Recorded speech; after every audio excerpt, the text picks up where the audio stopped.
Shalom pemirsa CBN Indonesia dimanapun Anda berada, senang sekali kita boleh bertemu kembali dalam acara pembacaan buku Agama yang Bersinar.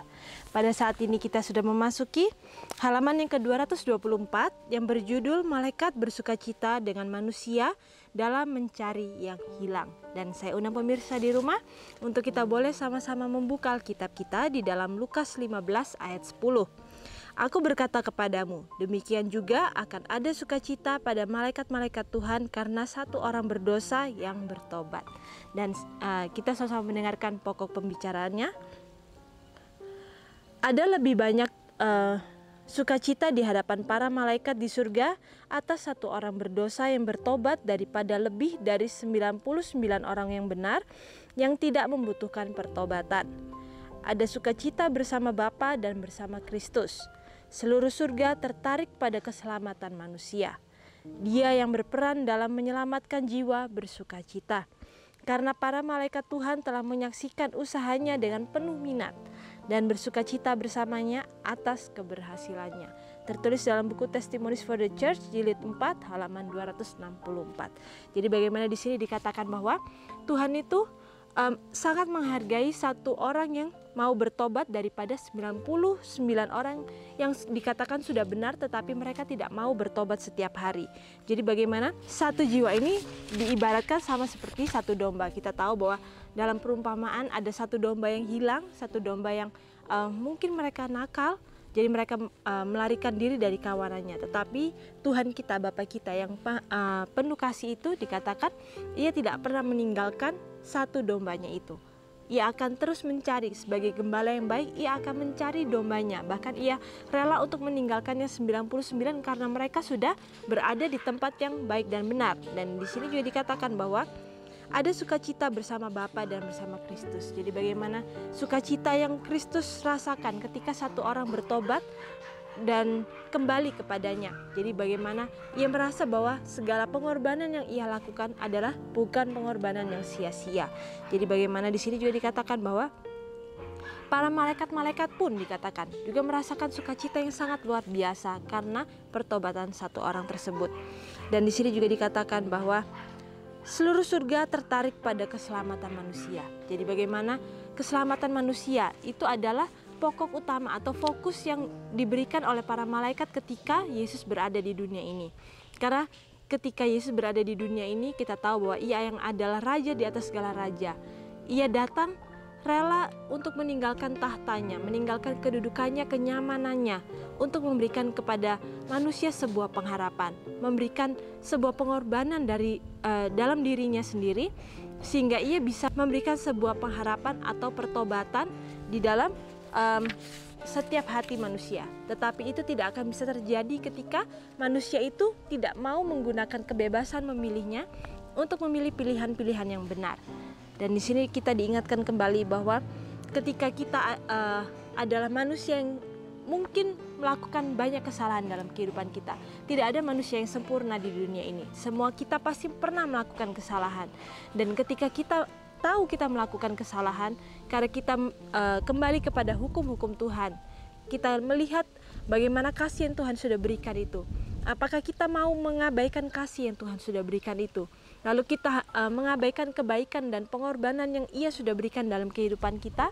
Ataukah kita mau kembali datang kepadanya, memohon ampun, kita mau bertobat setiap hari untuk setiap kesalahan yang kita lakukan setiap hari?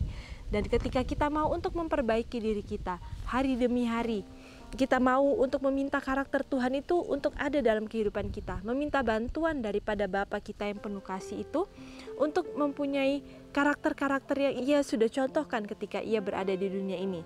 Dan ketika kita mau untuk menghidupkan karakter itu, maka itu akan menjadi keuntungan bagi diri kita sendiri. Itu bukanlah keuntungan bagi Bapa kita, tetapi itu adalah keuntungan bagi kita sendiri. Karena akhirnya kita mempunyai hubungan yang semakin hari semakin dekat dengan Bapa kita.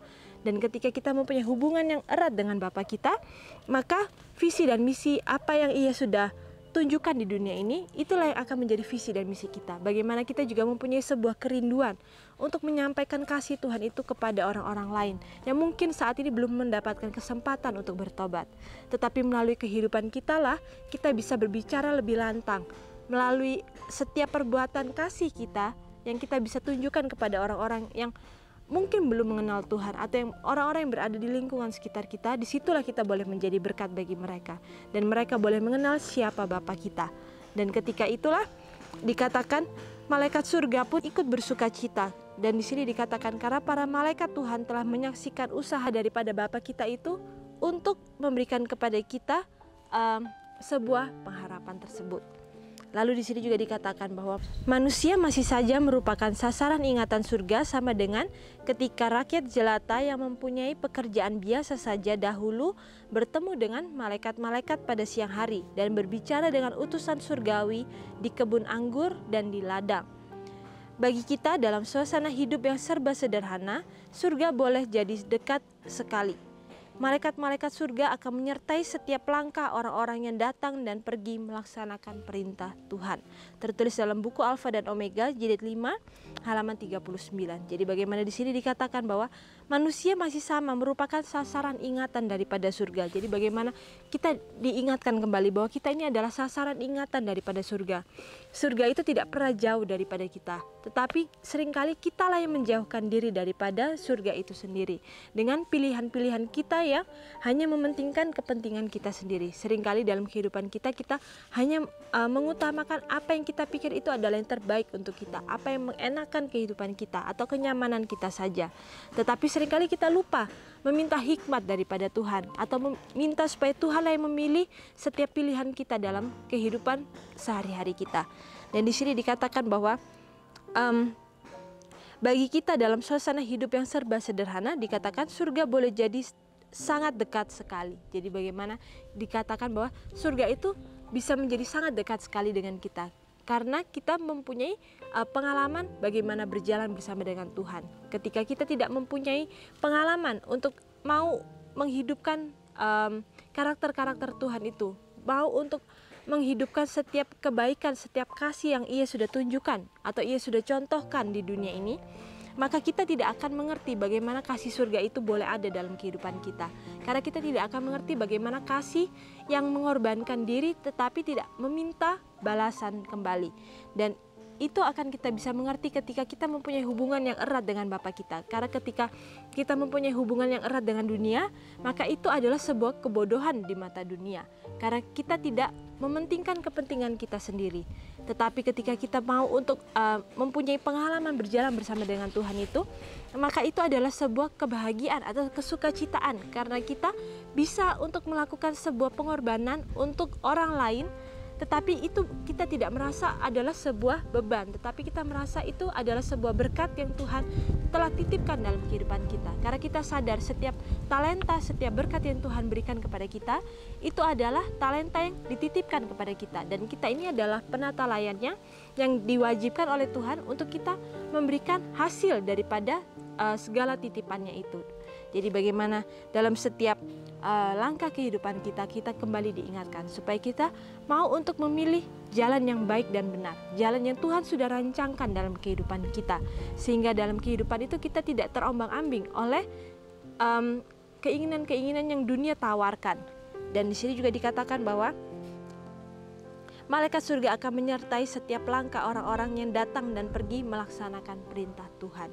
Jadi bagaimana janji daripada firman Tuhan adalah malaikat surga akan menyertai setiap orang yang melangkah, datang dan pergi melaksanakan perintah Tuhan. Jadi bagaimana kalau kita melangkah dengan melakukan perintah Tuhan itu, Tuhan tidak akan pernah meninggalkan kita. Dan kita tahu itu karena firman Tuhanlah yang memberikan janjinya. Dan kita bisa meminta Tuhan untuk menggenapi janji tersebut, karena Ia tidak akan pernah untuk mengingkari janji yang Ia sudah sampaikan. Tetapi ketika kita mengalami kesusahan-kesusahan dalam kehidupan kita, kita harus bertanya kembali kepada Tuhan. Apakah jalan yang kita ambil itu adalah jalan karena pilihan kita sendiri, ataukah itu memang karena Tuhan yang mengizinkan jalan itu yang terbaik untuk kita, untuk pemrosesan diri kita. Dan di sini juga dikatakan bahwa segala sumber daya surga siap sedia bagi orang yang mau berusaha menyelamatkan orang yang tersesat. Malaikat-malaikat akan menolong engkau untuk menjangkau orang yang paling lengah atau yang paling keras hati. Dan bila satu jiwa dibawa kembali kepada Tuhan, segenap surga menjadi sukacita. Serafim dan kerubim memainkan kecapi emasnya dan menyanyikan pujian kepada Tuhan, serta anak domba atas pengasihan serta kasihnya kepada anak-anak manusia. Tertulis dalam buku Seri Membina, jilid 5 halaman 146. Jadi dikatakan bahwa sumber daya daripada surga itu siap sedia bagi setiap orang yang mau untuk menyelamatkan orang-orang yang tersesat. Setiap orang yang mau untuk mempunyai beban atas orang-orang yang belum mengenal kebaikan atau kasih daripada Tuhan itu. Dan di sini juga dikatakan bahwa malaikat akan menolong kita untuk menjangkau hati orang yang paling lengah atau yang paling keras sekalipun. Dan di saat itulah ketika Tuhan sudah menyampaikan janjinya kepada kita, Ia akan seringkali menempatkan kita atau mengizinkan kita ditempatkan di satu tempat yang mungkin akhirnya kita bisa menjadi berkat bagi orang tersebut. Tetapi orang yang mempunyai hati yang keras tidak akan bisa kita langsung datangi lalu langsung kita khotbahi atau kita sampaikan tentang kebaikan Tuhan itu kalau ia tidak melihat kasih Tuhan itu ada dalam kehidupan kita. Jadi seringkali dalam kehidupan kita Tuhan mengizinkan bahwa dalam setiap perbuatan baik kita, setiap tutur kata baik kita yang baik dan benar itulah kita boleh menjadi berkat bagi orang tersebut, sehingga hati orang tersebut boleh tergerak. Bukan berarti setiap hal yang dunia biasa tawarkan itu bukanlah menjadi hal yang tidak baik untuk mereka lakukan. Karena ketika orang yang paling keras hatinya sekalipun, mereka akhirnya terbuka hatinya untuk mempunyai hubungan yang baik dengan orang-orang yang sudah mengaku mengenal siapa Tuhannya, maka di saat itulah Tuhan memberikan kepada kita sebuah ladang misi untuk kita boleh pekerjakan dan boleh kita kembangkan setiap ladang misi itu, sehingga akhirnya ladang misi ini boleh menghasilkan buah-buah yang sesuai dengan kehendak Tuhan.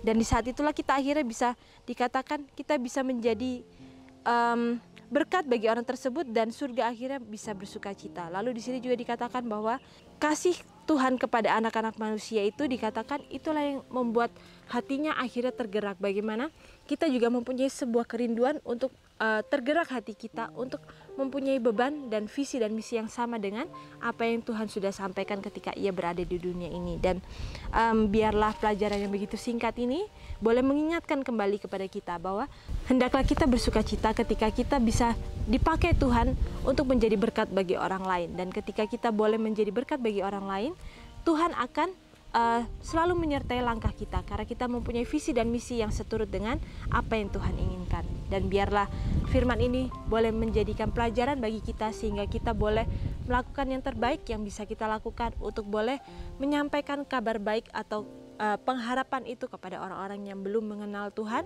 sehingga mereka juga mempunyai kesempatan untuk menjadikan sukacita daripada surga itu sendiri dengan pertobatan mereka. Dan sampai di sini acara pembacaan kita pada saat ini. Sampai bertemu di acara pembacaan yang selanjutnya. Shalom, Tuhan memberkati.